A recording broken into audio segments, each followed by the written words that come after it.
ये सबसे पहली बात निश्चय ही 1932 अभियान आधारित स्थानीय नीति का विधानसभा में पारित हो जाना, उस पर मुहर लग जाना झारखंड के लिए एक ऐतिहासिक और गौरवशाली दिन है। लेकिन साथ ही साथ झारखंड के लोगों को अति उत्साहित होने की आवश्यकता नहीं है, क्योंकि इसमें भी बहुत सारी प्रक्रियाएं होंगी।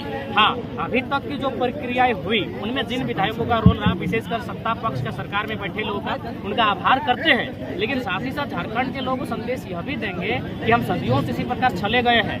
हमारे राज्य को गठन करने में जो पीड़ाएं हमें हुई हैं उसका अंदाजा हमें है। इसीलिए चूंकि अभी यह संसद जाएगी, वहाँ इस बिल को पहले प्रेजेंट किया जाएगा, फिर डिस्कशन होगा, फिर अप्रूवल होगा, दोनों सदनों में इसी प्रकार का होगा।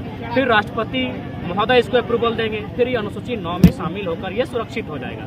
लेकिन तब तक की जो प्रक्रियाएं हैं, इसीलिए अभी हमें अति उत्साहित ना होकर अभी भी आंदोलन को जीवंत रखना है। अब विधायकों के साथ साथ हमें सांसदों को निशाने में लेना है, उन पर पॉलिटिकली प्रेशर बनाना है, उन पर जो लोकतंत्र का प्रेशर होता है उसे बनाने के लिए हमें उनके खिलाफ उन्हें एक रणनीति और एक गोलबंद बनकर रणनीति बनाकर उनके साथ वार्ता करनी होगी, उनको दबाव बनाना होगा, ताकि संसद में भी विधानसभा के तर्ज पर वह बिल पारित हो जाए और झारखंड में जो 2 दशकों से मांग चली आ रही है उसे पूर्ण विराम मिले और उसके आधार पर एक नियोजन नीति बन जाए, जिससे कि तृतीय और चतुर्थ वर्ग की जो नौकरियां नियोजन होंगे उनमें झारखंडियों को कम से कम 80 से 85% का लाभ मिले और फाइनली जिस मकसद के साथ इस राज्य का गठन हुआ था वह गठन पूरा होता हुआ दिखे। वर्तमान में जो राज्य सरकार इसे पारित करके नहीं अनुसूची 9 में डालने का प्रयास कर रही है, इसको लेकर आप नहीं दिख रहे हैं कि हेमंत सोरेन गेंद कहीं ना कहीं फेंकने का काम कर रही है? देखिए, एक बात तो सही है, इसमें आपका पॉजिटिव नेगेटिव दोनों है। लेकिन एक तरह से आप कह सकते हैं सरकार का मास्टरमाइंड और ये का मास्टर स्ट्रोक इसलिए है क्योंकि अनुसूची 9 का मतलब ये सभी जानता है कि अनुसूचियां जो भारत की हैं, संविधान में 12 अनुसूचियां, वो अपरिवर्तनीय हैं, यानी वहाँ परिवर्तन आसानी से संशोधन परिवर्तन नहीं किया जा सकता है। ठीक उसी प्रकार अभी 1985 की स्थानीय नीति थी, आज 32 की बन जाती है, कल अगर कोई नई सरकार आती है वो 64 की बना सकती है और अगली सरकार 2000 की बना सकती है। लेकिन अगर 32 अनुसूची 9 में शामिल हो जाता है तो वो अपरिवर्तन रहेगी। हाँ, विस्थापन की बात कर रहे जयराम जी के विस्थापन के जो मुद्दे हैं, हाँ, जो विस्थापन आज सिंदरी में देखने को मिल रहा है, विस्थापित 4 मुआवजे लोग हैं, पर आज तो उन लोगों का ना विस्थापित की जो कंपनियां जो नियमता बनती है ना वहाँ विस्थापित को मिला है नियोजन मुआवजा और सुरक्षा जो शिक्षा की बात करते हैं वो आज तक नहीं मिल पाया। हर फिर पुनः खुली है और लोगों का आशा करें। ऐसे में आप जमीनी खतियानी लड़ाई लड़ते हैं, किस तरह से इसको आज को बुलंद करेंगे?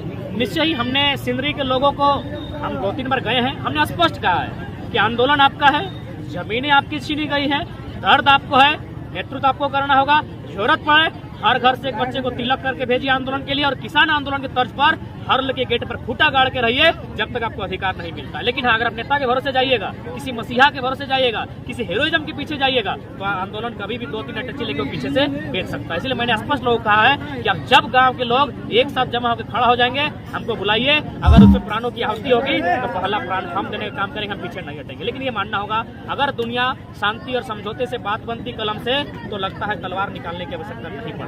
तो आज सिंदरी का इतिहास ले रहा है और वर्तमान परिस्थिति कह रही है कि उन्हें किसान आंदोलन के तर्ज पर थोड़ा सा अपना एक एक्टिविटी है 22 साल हो गए झारखंड का सपना हुए, जिस तरह से विकास झारखंड के होनी चाहिए, क्या उस विकास आपको देखने को मिल रही है? नहीं, निश्चय ही नहीं देखने को मिला है। बिल्कुल ही विकास से हम लोग अछूते हैं। 22 साल झारखंड का हुआ, झारखंड बना था, क्योंकि मेरे पिताजी झारखंड आंदोलन के शहीद है, मैं जानता हूँ कि झारखंड बनने का उद्देश्य क्या था। हम लोग का जो पिछड़ापन था, कहीं ना कहीं हमारा जो शोषण था, उस समय झारखंड बनने के साथ साथ हम लोग महाजनी सामंतवादी इन प्रथाओं से भी लड़ रहे थे, तो कहीं ना कहीं आज भी वो चीजें हावी है। आज देख सकते हैं, और सबसे महत्वपूर्ण बात, सरकार के आंकड़े की ही बात करते हैं, गवर्नमेंट के आंकड़े कहते हैं कोरोना काल में 12 लाख मजदूर झारखंड आए। अब बताइए, अन्य राज्यों के लोग यहाँ मजदूरी करने आते हैं, मजदूरी करते करते कोई झरिया से विधायक बन जाता है, कोई बेरमो से विधायक बन जाता है, और हमारे 12 लाख मजदूर बाहर में है, अरे कई लाख तो विदेशों में है। यानी स्पष्ट है 40% खनिज देने वाला झारखंड राज्य आज भी पिछड़ा है। और इसका कारण 2-3 महत्वपूर्ण कारण है। पहला कारण यहाँ के जो राजनेता है उनकी उदासीनता, वो राज्य के प्रति सोच नहीं पाते हैं। देख ही सकते, कोई विधायक जी है, उनका बेटा 2 करोड़ का जमीन खरीद रहा है, उनको अपना बेटा बेटी नाता पोता प्यारा है। वर्तमान में जिस प्रकार से युवा राजनीति में उभर रहे हैं, चाहे गुजरात में बात करें हार्दिक पटेल और जिग्नेश मेवानी का, साथ ही साथ बिहार में कन्हैया कुमार की बात करें, झारखंड में आप उभर रहे हैं, क्या लग रहा है युवा का राजनीति में जिस प्रकार से पदार्पण हो रहा है, किस रूप में देखते हैं? देखिए, एक बात तो, पहला बात, लोग ये एक मानसिकता बना के रखे हैं कि जो लोग आंदोलनकारी हैं उनको राजनीति नहीं करना चाहिए। लोग कहते हैं कि भगत सिंह ने आंदोलन किया था, वे नेता नहीं बने। वही भूल हुई हमसे। जो लोग आंदोलनकारी थे, जो लोग क्रांतिकारी थे, उन्हें राजनीति की बागडोर संभालनी चाहिए थी, ये मेरा मत है। नेताजी बोस को भी, अशफाक उल्लाह खान को भी और भगत सिंह आजाद को भी भारत की कैबिनेट में आना चाहिए था।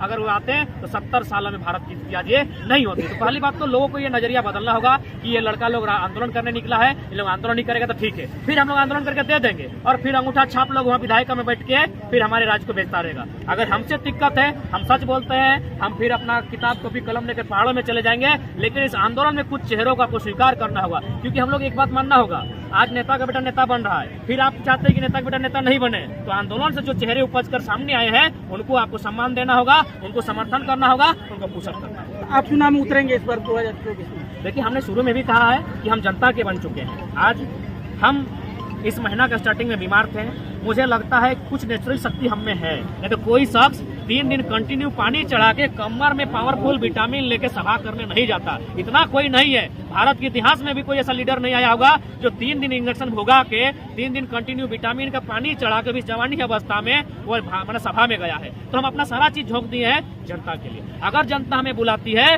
तो हम आएंगे, जनता हमें अगर जंगलों में बुलाएगी हम जंगलों में जाएंगे, जनता अगर हमें भीड़ों में देखना चाहती है बंदूक लेके, हम वहाँ भी विराजमान। क्या लगता है अगले बार विधानसभा में जाइए क्या? स्वार्थ के लिए करते हैं, आपका क्या स्वार्थ है? मेरा कोई स्वार्थ नहीं है। अगर स्वार्थ रहता, पहला बात तो आपको एकदम लॉजिकली समझिए। आप अगर नहीं समझते हैं तो अपना फेसबुक पेज में लाइव आकर, जब इस आंदोलन का 1 साल होगा, हम पूरा कंप्लीट बता देंगे। कोई इंटेंशन था आंदोलन में आने का? मेरी माँ का तो कमर में 2 जगह फ्रैक्चर था, हमको बोकारो से फोन गया कि आपके पास अच्छा जानकारी है, आप अच्छे वक्ता हैं, अगर आप आएंगे तो आंदोलन को धार मिलेगा। हमने एक लाइन में कहा था कि हमको आंदोलन नहीं करना है भैया, माँ बीमार है, 10 तारीख को मेरा पीएचडी का एग्जाम है, हमको पीएचडी अभी पसंद है, आंदोलन करने वाले बहुत सारे हैं। लेकिन एकाएक क्या होता है, मेरा 10 तारीख का जो पीएचडी का एग्जाम था, और आपको ताजा उदाहरण देना चाहते हैं, यहाँ भी हमारा सवा 17 को फीस को है पीएचडी के कारण। तो हमने कहा कि एग्जाम मेरा 10 को है, हम आंदोलन में भाग नहीं लेंगे। लेकिन एकाएक नियति भी चाहती थी कि इस बंदे को आंदोलन में लाना है। 10 तारीख को मेरा एग्जाम पोस्टपोन होता है, कैंसिल होता है, हम इस आंदोलन में आते हैं और 50 लड़कों के साथ पुतला दहन होता है। आज 50 लाख जनता हमारे साथ है, आने वाला दिन 5 करोड़ की हम आवाज बनेंगे। तो सर हमने कभी नहीं चाहता।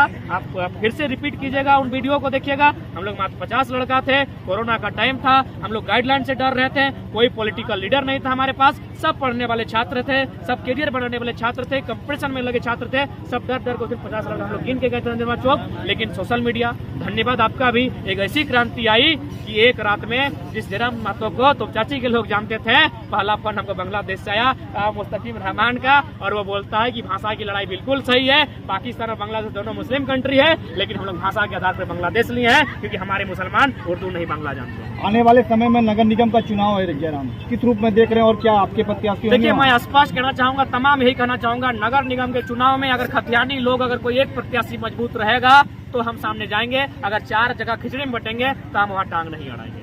क्योंकि बीजेपी सांसद जो है, देखिए, पहला बात बीजेपी के बारे में आपको स्टेटमेंट क्लियर जानिए, बीजेपी को राज्य के मुद्दों से कोई वास्ता नहीं है। आप देख सकते हैं 1932 को लेकर एक भी विधायक नहीं बोला। अरे छोड़िए, मैंने औरंगाबाद और हरियाणा वालों को छोड़िए, और मैंने राजस्थान का समरी लाल को छोड़िए, ये झारखंड का जो लोग टाइगर बनता है, जो बीजेपी में संबंध है, उन लोग आज 1932 से बात नहीं कर पाया, क्योंकि बीजेपी एक ऐसी पार्टी है जो बड़ा बड़ा टाइगर के गले में फंदा डाल देती है। तो सब विधायक के लोग गले में खतियान जो मांग कर रहे हैं वो फिलिस्तीनी या बांग्लादेशी है। पहला बात तो हम स्पष्ट करना चाहेंगे, आज देश में एक ऐसा माहौल है कि अगर आप बीजेपी की विचारधारा से सहमत रखते हैं तो आप बहुत बड़े राष्ट्रवादी हैं, बहुत बड़े देशभक्त हैं। अगर आपकी विचारधारा भिन्न है तो आप पाकिस्तानी है, आप खालिस्तानी है, आप अलगाववादी है, आप नक्सलवादी है। तो पहला बात हम पूरे देश से पूछना चाहेंगे, क्या बीजेपी से पहले देश था कि नहीं? ये ठेका लेके रखी राष्ट्रवादी का, ये ठेका लेके रखी। ठीक है, अगर आप राष्ट्रवाद है तो पहला बात हम लोग लॉजिक देना शुरू करेंगे ना, तो आपका भगत लोग भी पेंट में आ जाएगा। क्या आ जाएगा कि अगर आप इतने ही बड़े राष्ट्रवाद हैं, आपके राष्ट्रवाद में किसान आते हैं कि नहीं आते हैं? अगर आते हैं किसान, तो कृषि बिल क्यों लेकर आए थे? अगर किसानों के हित में लेके आए थे तो राष्ट्रपति का अध्यादेश 123 अनुच्छेद के तहत क्यों लेके आए थे?